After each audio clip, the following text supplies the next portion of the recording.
এরকম বর্ষামুখর একটা রোমান্টিক ওয়েদারের মধ্যে আম্মুর হাতের এরকম মজার মজার খাবার খাইতে কার না ভালো লাগে। সম্পূর্ণ ভিডিওটি দেখুন, আশা করি আপনাদের কাছে ভালো লাগবে। তো শুরু করা যাক আজকের ভিডিও। হ্যালো এভরিওয়ান, আসসালামু আলাইকুম, this is Sifat and welcome back to my another new video. তো আজকে সকাল সকাল ঘুম থেকে উঠে বাইরে এরকম একটা রোমান্টিক একটা বর্ষামুখর ওয়েদার দেখে আসলে মনটা ভালো হয়ে গেছে। তো যেহেতু আজকে ফ্রাইডে, জুমা আছে, তো সব কাজবাজ সেরে আমি আসলে গোসল টোসল করে রেডি হয়ে নামাজের উদ্দেশ্যে বেরোই বাসা থেকে। শুক্রবার আসলে আমাদের মুসলিম জাতির জন্য একটা পবিত্র দিন। তো এই দিনে আসলে প্রায় ফ্যামিলিতেই কম বেশি ভালো খাবার একটু রান্না টান্না করা হয়। স্পেশাল দিন মনে করে আমরা, এটা আসলে গরিবের হজের দিনও বলা হয় এটারে।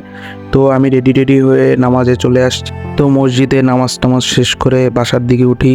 তো ফ্রাইডেতে আশেপাশে সব বাসা দিয়ে আসলে ভালো খাবারের একটা ঘ্রাণ বের হয় সব সময়। তো আমিও বাসায় এসে দেখি বাসায় মুখ পোলাও, তারপরে একটা রুই মাছের কি বলে ওটা, রুই মাছের একটা ফ্রাই করছে। খুবই ক্রেজি একটা লুক দিছে এই রুই মাছের ফ্রাইটা দেখতে, খাইতে অনেক মজা হয়েছে। তারপরে রোস্ট ছিল, কোরমা ছিল, তারপরে ভাজি ছিল, তারপরে ছিল শশা টশা, এইসব নিয়ে আসলে এই যে দেখতে পারতেছেন।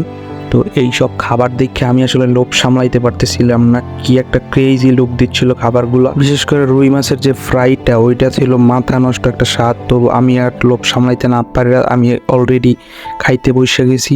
তো একে একেই খাওয়া শুরু করে দিয়েছি। আমি সব খাবারই মোটামুটি এইখানে নিয়েছি।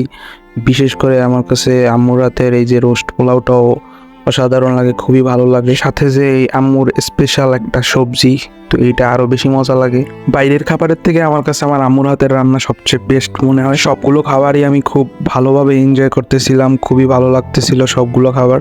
বিশেষ করে এই যে রুই মাছের এই ফ্রাইটা, এটা দেখেন অস্থির একটা লুক দিচ্ছিল, আর খাইতেও তেমন মজা ছিল। আসলে ফ্রাইডেতে এই বর্ষামুখর দিনে এরকম একটা রোমাঞ্চকর একটা ওয়েদারে এত সুন্দর খাবার দাবার, এগুলো সত্যি আমার কাছে খুবই ভালো লাগতেছিল। তো আজকের ভিডিও এই পর্যন্তই। সবাই ভালো থাকবেন, সুস্থ থাকবেন, দেখা হবে আবার নেক্সট ভিডিওতে। ভিডিওটি ভালো লাগলে অবশ্যই লাইক, কমেন্ট ও শেয়ার করবেন। আজকের মতো বিদায় নিচ্ছি, আসসালামু আলাইকুম।